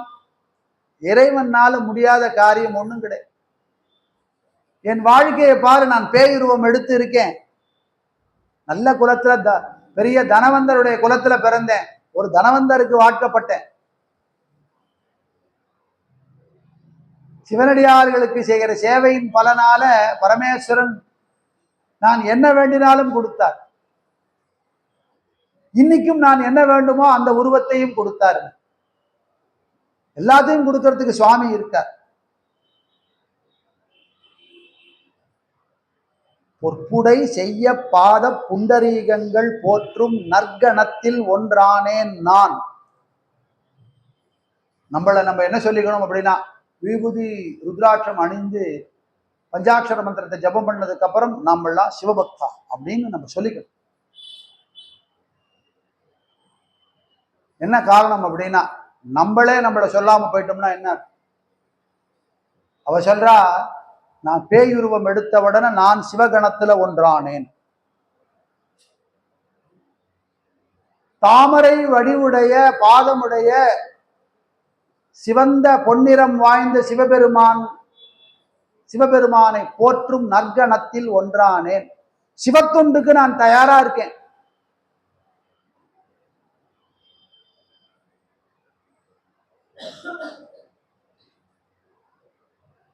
காலனை வென்றோம், கடுநரகங்கள் கைகளன்றோம், மேலை இரு வினையும் வேறறுத்தோம், கோல அரணார் அவிந்தழிய வெந்தி அம்பைதான் சரணார விந்தங்கள் சார்ந்து. சிவபெருமானுக்கு ஆட்பட்டுட்டோம். அப்புறம் என்ன அப்படின்னா, யமனெல்லாம் பத்தி பயம் இல்லை. காலனை வென்றோம், கடுநரகம் கை கழன்றோம். நரக வேதனை இந்த வாழ்க்கைக்கு அப்புறம் என்ன நடக்க போகுது யாருக்கு தெரியும்? சுவாமி இருக்கார், நமக்கு என்ன பயம்? பஞ்சாட்சரம் இருக்கு, என்ன பயம்? மேலை இரு வினைகள் வேறறுத்தோம். புண்ணியம் வந்ததுன்னா நிறைய சேர சேர மறுபடியும் பிறவி எடுக்க வேண்டியது வரும். பிறவி எடுக்கிறதுனால பாப மூட்டைகள் சுமக்க வேண்டியது வரும்.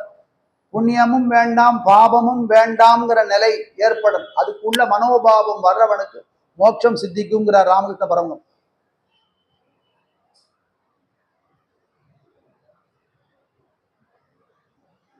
நான் பேய் கணத்தில் ஒருவளாயிட்டேனா அப்படிங்கிறார். பெரினும் பிரிதி யாதும் வேண்டேன், எமக்கீது உரினும் உரா தொழியுமேனும், சிறிது நர்த்தி மற்றோர் கண் நெற்றி மேல் வைத்தான் தன் பேயாய நற்கணத்தில் ஒன்றாய நாம். மனிதர்கள் எல்லாருக்கும் 2 கண்ணு தான் உண்டு. 3 கண்ணு இருக்கிற முக்கண்ண பெருமான் லலாடாட்சனான எம்பெருமானுக்கு சேவை செய்யறதுக்காக பேயுருவம் எடுத்த கணங்கள்ல நானும். ஏன் சார் பூத வேதாள பிசாசங்கள்ல எல்லாம் தங்கிட்ட வச்சிருக்கார் சுவாமி அப்படின்னா, அவையெல்லாம் இந்த பூவலத்துக்கு வந்ததுன்னா அவையெல்லாம் சும்மா இருக்காது. அவையெல்லாம் எல்லா உயிர்களுக்கும் கேடு விளைவிக்குங்கிற ஒரே காரணத்துக்காக அதாவது பூத வேத வேதாள பைசாசங்களை எல்லாம் தங்கிட்ட சிவகணங்களாக ஆக்கி வச்சிருக்கார் சுவாமி. ஒரு உயிர்களுக்கெல்லாம் கேடு விளைவிக்கிற அத்தனையும் தனக்கு கணங்களாக வச்சிருக்கார். இந்த விஷப்பாம்புகள்லாம் இந்த உலகத்துக்கு வந்ததுன்னா நம்மளால இருக்க முடியாது. அந்த பாம்பை எல்லாம் தம் மேல சர்பத்தை எல்லாம் ஆபரணமாக சூட்டிட்டு இருக்கார் பரமேஸ்வரன். அப்படி பேய்களும் பூதங்களும் அவருக்கு பணி செய்ய அப்படி பாடிண்டே நடந்து கைலாயத்துக்கு போறா. கைலாயம் கிட்ட போனவன தலையால நடந்து போ.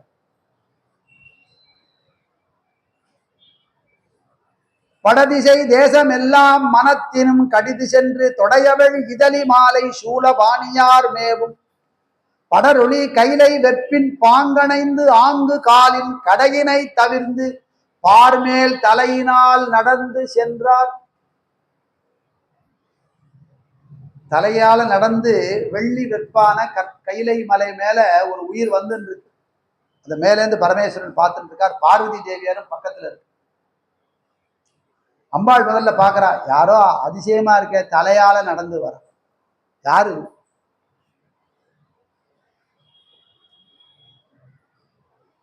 பரமேஸ்வரன் கேட்கிறா, யாரோ ஒருத்தர் நடந்து வராளே, ஒரு பேய் உருவம் கொண்டவர் தலையார். தலையினால் நடந்து இங்கேறும் எம்பெருமானோர் என்பின் யாக்கை அன்பெண்ணு. எலும்பு உருவத்துல இருக்கிறவளுடைய அன்புதான் என்ன அப்படின்னு. வரும் இவள் நம்மை பேணும் அம்மைகான். நீ பாக்குறது யார் அப்படின்னா, என்னைய மனசுக்குள்ள வச்சு அன்பாலேயே பூஜிக்கும் என் அன்னை அவள். மற்ற பெருமை சேர் வடிவம் வேண்டி பெற்றனர். இந்த வடிவத்தையும் அவளே வேண்டி என்கிட்ட பெற்றிருக்கா. இந்த உருவம் கிட்டக்க வந்தவன்னா அம்மா அம்மான்னு அவர் சொன்னா, இவர் சொன்னார். அவ உடனே அப்பா. நம்ம வீட்லயே அப்படித்தானே, அம்மா இல்ல அப்பா இப்படிப்பா இருக்க. அங்க அந்த அந்த பாவம் என்ன அப்படின்னா, புத்திரங்கிறவன் அப்பா அப்படிங்கிற ஒரு பாவம். அப்பா எப்படிப்பா இருக்க, வந்தியாப்பா அப்படின்னு கூப்பிடுறது. அதுபோல அம்மான்னு கூப்பிட்டவன்னா அப்பான்னு கூப்பிட்டாள். சுவாமிக்கு அப்படி சிலிர்த்துதான். இதுவரைக்கும் யார நான் அம்மானு கூப்பிட்டு, எனக்கு தாயுமிலி தந்தையிலி தான் தனியன் காணேடி, எனக்கு அம்மானு இது வரைக்கும் யாருமே இல்லையே.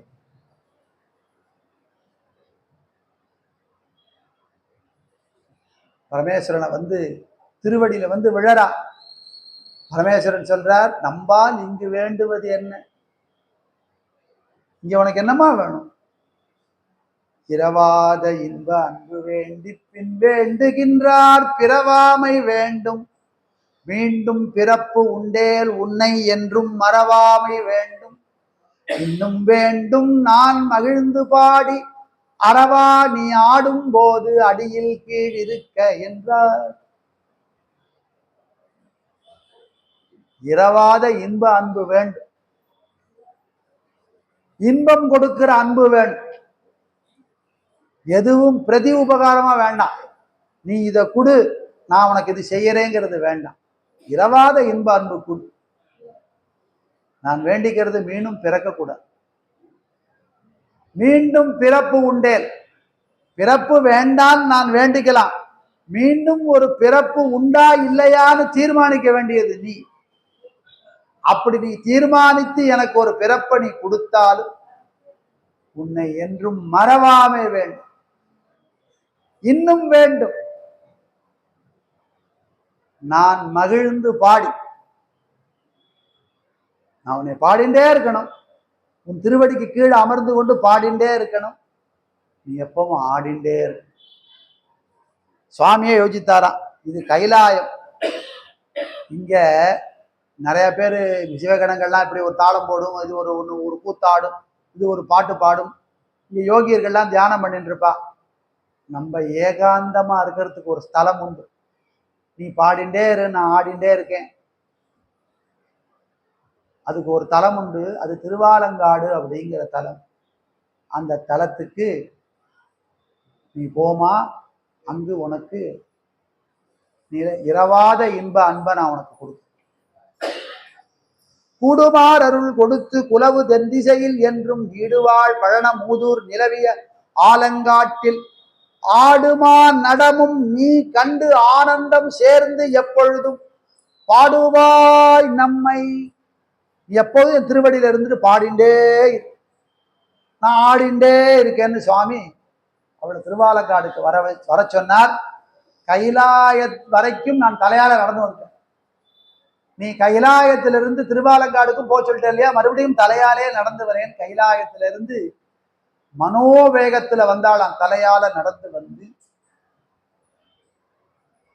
நற்பதி தலையினாலே நடந்து கடைந்தார். அன்றே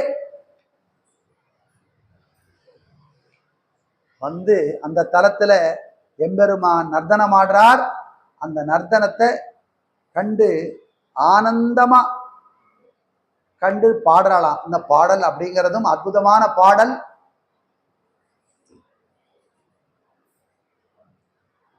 கொங்கை திறங்கி நரம்பெழுந்து குண்டு கண்வெண் குழி வயிற்று பங்கி சிவந்திரு பற்கள் நீண்டு பரடுயர் நீள் கனை காலோர் பெண் பெண் பேய் தங்கி அலறி உலறு காட்டில் தாழ் சடை எட்டும் திசையும் வீசி அங்கங்குளிர்ந்தனலாடும் எங்கள் அப்பன் இடம் திரு ஆலங்காடே. அப்பன் இடம் திரு ஆலங்காடே. எல்லா நடராஜரும் தன்னுடைய இடது திருவடியை தூக்கி வலது திருவடியை ஊன்றி ஆடும் நர்தன். இங்க அம்மா ஆடுறதுன்னா, அம்மா பாடுறதுனால இங்க அப்படி எப்படி ஆடினார் அப்படின்னா, தன்னுடைய இடது கால அப்படி வானம் நோக்கி தூக்கி ஊர்துவ தாண்டவம் ஆடினார். ஆனந்தமாக நர்த்தனம் ஆடிட்டு இருக்கார். இன்னைக்கும் நீங்க பார்க்கலாம். 8 தோளும் வீசி ஆடும் நடராஜ பெருமான எங்கேயுமே பார்க்க முடியாது. 8 கைகள், இந்த பக்கம் 4 கை, அந்த பக்கம் 4 கை. இது பாருங்க, உங்களுக்கு தலைக்கு மேலே இருக்கார் சுவாமி. ஜம்முன்னு ஆடின்னு இருக்கார். நாடும் நகரும் திரிந்து சென்று நன்னெறி நாடி நயந்தவரை மூடி முதுபிணத்திட்டமாடே முன்னிய பேய்கணம் சூழச் சூழ காடும் கடலும் மலையும் மண்ணும் விண்ணும் சுழல அனல் கையேந்தி ஆடும் அரவ புயங்கன் எங்கள் அப்பனிடம் திரு ஆலங்காடே. அப்படி ஆடிண்டே இருக்கார். அவர் ஆடிண்டே இருக்கார் ஆனந்தமாக. அந்த இடம் திருவாலங்காடு ரகசியமாக சுவாமி அதை அப்படியே மூடிட்டார். இன்னைக்கு நம்ம போனாலும் அங்க உள்ள போய் தரிசனம் பண்ண முடியாது. ஒரு என்க்ளோஸ்டு ஸ்பேஸுக்குள்ள ஒரு ஆகாசம் இருக்கு. அது ரத்ன சபைன்னு கருதப்படுறது. அந்த சபையில நர்த்தனம் ஆடிட்டு இருக்கார் பரமேஸ்வரன். காரைக்கால் அம்மையார் நித்தியம் இருந்து அந்த பாடல்களை எல்லாம் பாடிட்டு இருக்கா. அது ஒரு ரகசியமாக கருதப்படுறது. அப்படி பஞ்ச ஸ்தலங்கள்ல இந்த ரத்ன சபை அப்படிங்கிறது ரொம்ப பிரசித்தியான சபை. அது தொண்டை மண்டலத்தை அலங்கரிக்கிறதாக இருக்கு.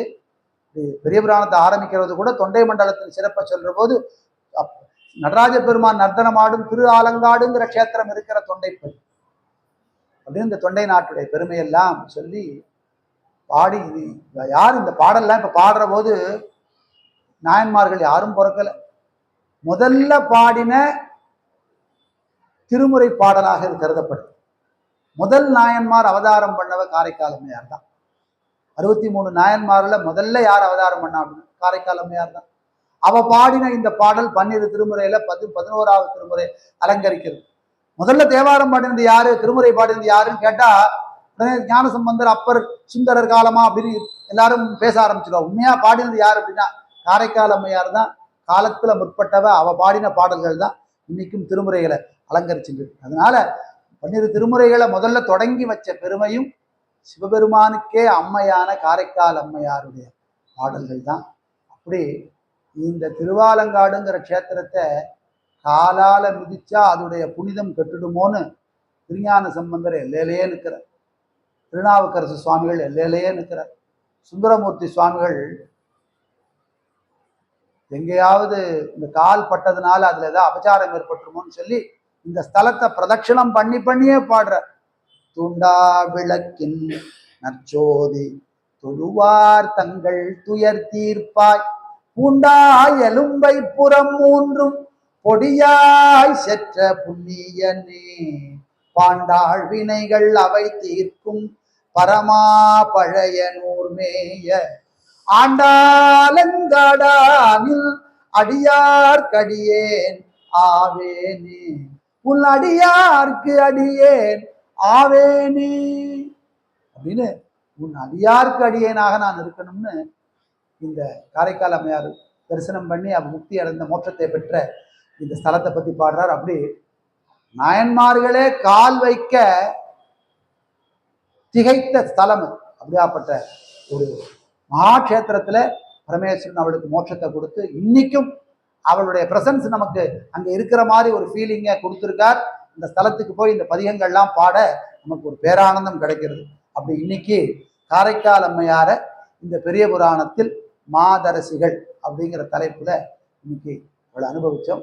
அடுத்தாப்புல டாக்டர் நமக்கு அவகாசம் கொடுத்தாருன்னா பெரிய புராணத்தில் மாதரசிகள் அப்படின்னு சொல்லி மங்கையர்க்கரசியுடைய விஷயத்தையும், இப்ப திருவாலங்காடுனா அடுத்த க்ஷேத்திரம்னா சூப்பரான க்ஷேத்திரம் மதுரை மீனாட்சியை கைவிட மாட்டோம். அவளுடைய அனுகிரகத்தையும் அவளுடைய பெருமையும் கருத்தில் எடுத்து அனுபவிக்கிறதுக்குள்ள பாக்கியம் இது போல சத்சங்கங்கள் நமக்கு நிறைய கிடைக்கணும். இந்த இடம் சாதாரணமான இடம் இல்லை. இந்த இடத்துடைய தெய்வீகம் வேற. இங்க வந்து இந்த உபன்யாசம் பண்ணணும் சொற்பொழிவு பண்ணணும்னு ஆசைப்பட்டு கேட்டு வந்து பண்றேன். என்ன காரணம் அப்படின்னா இங்க வந்து என்னுடைய புலமையை காமிக்கணுங்கிறதுக்காகலாம் இல்லை, இதோடைய விசேஷத்தை சொல்றதுக்காகவும் இங்கு வந்து பல சத்சங்கங்கள் நடத்தின பெரிய மகான்கள்லாம் இருக்கு. காலம் காலமாக இங்க வந்த சத்சங்கத்துல வந்து வள்ளலார் சுவாமிகள்லேருந்து இவர் வண்ணச்சரபம் தண்டபாணி சுவாமிகள்லேருந்து பாம்பன் சுவாமிகள் இவாளுடைய பாதம் எல்லாம் பட்ட இடம் இது. இந்த இடம் வந்து சாதாரணமான இடம் இல்லை. அந்த இடத்துல அடியேனுக்கும் ஒரு வாய்ப்பு வேணும்னு கேட்டு வந்து காரைக்கால் அம்மையாரை பற்றி பேசுறதுக்குள்ள பாக்கியத்தை இன்னைக்கு நம்மளுடைய கந்தக்கோட்டம் முருகப்பெருமான் கொடுக்குறார். அப்படி மேலும் பல சத்சங்கங்கள் நமக்கு தொடர்ந்து கிடைச்சுட்டே இருக்கணும். ஆச்சரியமா இருக்கும். சைவத்தை பற்றி பேசுறதுக்கு ஒரு இடம் இல்லையே, அதை கேட்கறதுக்கு கூட்டங்கள் இல்லையேன்னு வருத்தப்படுறோம். இப்போ அந்த மாதிரி குறை போய் இங்க வந்து நாயன்மார்களை பற்றியும் பேசுறா, முருகனை பற்றியும் பேசுறா, ராமானுஜரை பற்றியும் பேசுறா, ராமானுஜர் சம்பிரதாயத்தில் வர்ற அடியார்களை பற்றியும் பேசுறா. நம்மளுடைய சைவ சமய அன்பர்கள் இந்த பக்த சபைங்கிறது எவ்வளவு விசாலமான மனசு உடையது தெரியுமா? என்ன காரணம்னா இந்த சைவ மதம் தான் உலகத்துக்கு தாய் மதம்.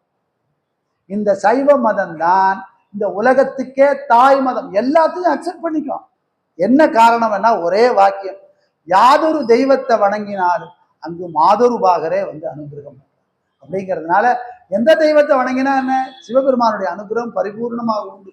ஏன்னா தலைவனுக்கு தெய்வத்துக்கெல்லாம் தெய்வம், மதங்களுக்கெல்லாம் தலைவனான எம்பெருமான். இன்னொரு நீங்க மதம் ஒண்ணு கண்டுபிடிச்சாலும் அதையும் எங்க சுவாமி தான் அனுகிரகம் பண்ணுவார்னு அப்பர் பெருமான் இன்னைக்கே பாடிட்டார். நீங்க எத்தனை வேற சக்தி வேணாலும் உண்டாக்கிங்க, அங்கும் வந்து அனுகிரகம் பண்ண போறது எங்க சுவாமி தான். அதுபோல ஆச்சரியமான ஒரு அமைப்பு சைவத்துல தாய் மதமாக இருக்கிறது. நமக்கு நிறைய சத்சங்கங்களை கொடுக்கும். அந்த நம்பிக்கையோட இந்த சத்சங்கத்தை இதோட பூர்த்தி பண்ணி உலகெல்லாம் உணர்ந்து ஓதற்கரியவன் இளவுலாவிய நீர்வழி வேணியன் அழகில் சோதியன் அம்பலத்தாடுவான் மலர் சிலம்படி வாழ்த்தி வணங்குவான். ஹரஹர நம பார்வதி பதையே, ஹரஹர மகாதேவா. தென்னாடுடைய சிவனே போற்றி, எந்நாட்டவர்க்கும் இறைவா போற்றி. சிச்சபேசா சிதம்பரேசா நம சிவகாமியை ஜெகதாம்பிகை சிவகடாட்சம் பரிபூர்ணம். ஹரஹர நம பார்வதி பதையே, ஹரஹர மகாதேவ.